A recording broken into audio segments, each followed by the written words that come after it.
जय हिंद. मी Prashant Suresh Dhagale, ASP Pandharpur. आताच येणाऱ्या पंढरपूर नगरपालिका इलेक्शनच्या अनुषंगाने पोलीस बंदोबस्त व पोलीस यंत्रणा सज्ज आहे. 5 मुद्दे जे आहेत ज्याबद्दल मी आपणास सांगणार आहे. पहिला मुद्दा, नगरपालिका निवडणूक या अनुषंगाने आपल्याकडे एकूण 49 पोलिंग इमारती आहेत व त्याचबरोबर 97 पोलिंग बूथ्स आहेत. तर यामध्ये पोलीस दृष्टिकोनाने 9 अशा इमारती आहेत ज्या संवेदनशील आहेत. ते ह्या सर्व इमारतींमध्ये आम्ही दुसरा मुद्दा जो माझा आहे, CCTV सर्वेलन्स याचा आम्ही वापर करणार आहोत. त्याच्याने जी व्यक्ती आत येते, बाहेर जाते, त्यानंतर इतर परिसर या सर्वांवरती पोलीस यंत्रणाचा वॉच असणार आहे. तिसरा मुद्दा, ड्रोन. तर ह्या इलेक्शनच्या दरम्यान या सर्व पोलिंग इमारती व त्याचबरोबर बूथ्सवरती निगराणी व सर्वेलन्स ठेवण्यासाठी ड्रोन्सचा वापरही आम्ही करणार आहोत. आणि त्याचमुळे जे कोणी 100 मीटरची जी रेखा आहे इमारतीपासून, त्यामध्ये जे काही मॉडेल कोड ऑफ कंडक्ट म्हणजेच मॉडेल आचारसंहिता याचं उल्लंघन करणार नाही याची खात्री करावी. चौथा मुद्दा, पोलीस बंदोबस्त. तर ह्या 2 तारखेला येणाऱ्या आपल्या इलेक्शनमध्ये व त्याचबरोबर 3 तारखेच्या काउंटिंगमध्ये पोलीस बंदोबस्त तैनात केलेला आहे. त्यामध्ये 1 DYSP, 4 PI, 12 PSI व API दर्जाचे अधिकारी व त्याचबरोबर 210 पोलीस अंमलदार, 126 होमगार्ड्स, 1 RCP व 1 सेक्शन SRPFचा आपल्याला देण्यात येणार आहे.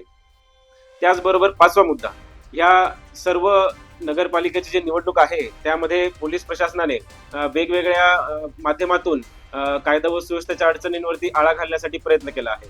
त्यात सर्वात महत्वाचा पैलू म्हणजे प्रतिबंधक कारवाई. तर ह्या वर्षी ह्या निवडणुकामध्ये विशेष करून पंढरपूर शहराचा जो भाग आहे ज्यामध्ये ही नगरपालिकेची निवडणूक होणार आहे, त्यामध्ये MPDA ची संख्या आम्ही 4 व्यक्तींना MPDA केलेला आहे.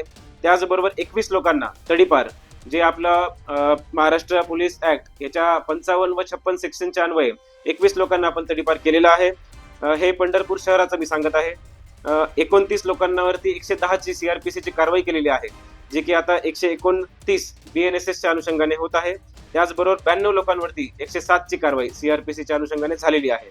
त्याचबरोबर 20 लोकांवरती दारूबंदी अधिनियम सेक्शन 93 ची कारवाई केलेली आहे व त्याचबरोबर 112 लोकांवरती 163(2) त्यानुसार एक सूक्ष्म काळासाठी त्यांना तडीपार हे आम्ही केलेले आहे. त्याचबरोबर 91 लोक असे आहेत ज्यांना आम्ही 168 नोटीस देऊन त्यांना ताकीद दिलेली आहे. त्याचबरोबर हा आकडा झाला पंढरपूर शहरातला. आता जसं की इतर गुन्हेगार जे असतात ते पंढरपूर सब डिव्हिजन मध्ये इतर गावातूनही ह्या नगरपालिकेच्या निवडणुकांना इन्फ्लुएन्स करत असतात. त्यासाठी पंढरपूर सब डिव्हिजन मध्ये आम्ही 9 लोकांना एकूण MPDA केलेला आहे. त्याचबरोबर 55 लोकांना तडीपार केलेला आहे. त्याचबरोबर 110 ची कारवाई 187 लोकांवरती केलेली आहे. त्याचबरोबर 516 लोकांवरती 107 ची कारवाई केलेली आहे आणि 62 लोकांवरती 93चा बॉन्ड ची कारवाई केलेली आहे. त्याचबरोबर शस्त्र परवाने जे असतात हे आम्ही 34 लोकांकडून पंढरपूर शहरामध्ये सीज केलेले आहे, जप्त केलेले आहे या इलेक्शन काळामध्ये. त्याचबरोबर आपल्या सर्वांना माहिती आहे की इलेक्शन काळामध्ये पोलिंग बूथ व इमारतींच्या 100 मीटर व त्याचबरोबर इतर परिसरामध्ये सुद्धा आपल्याला जमावबंदी करता येणार नाही. त्यामुळे त्याचेही आदेश योग्य अधिकारी निर्गमित करणार आहेत.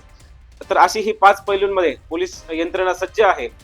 त्यामुळे मला सर्वांना एक गोष्ट सांगायची आहे की कुठलीही जी काही कोणाची गय केली जाणार नाही. जोही या मॉडेल कोड ऑफ कंडक्ट व त्याचबरोबर इलेक्शनचे जे काही रूल्स आहेत त्यांचं जेही काही भंग करतील त्यांच्यावरती कठोरातली कठोर कारवाई पोलीस प्रशासनाद्वारे केली जाईल. त्याचबरोबर या बाईटच्या माध्यमातून मी सगळ्या पंढरपूरच्या नागरिकांना व मतदारांना असे आवाहनही करू इच्छितो की जास्तीत जास्त प्रमाणात आपण ह्या इलेक्शनच्या ह्या इनिशिएटिव्ह मध्ये, ह्या आपल्या संकल्पनेमध्ये चांगलं आपलं योगदान असू द्या आणि चांगल्या पद्धतीने मोठ्या प्रमाणात मतदान करा. जय हिंद, जय भारत.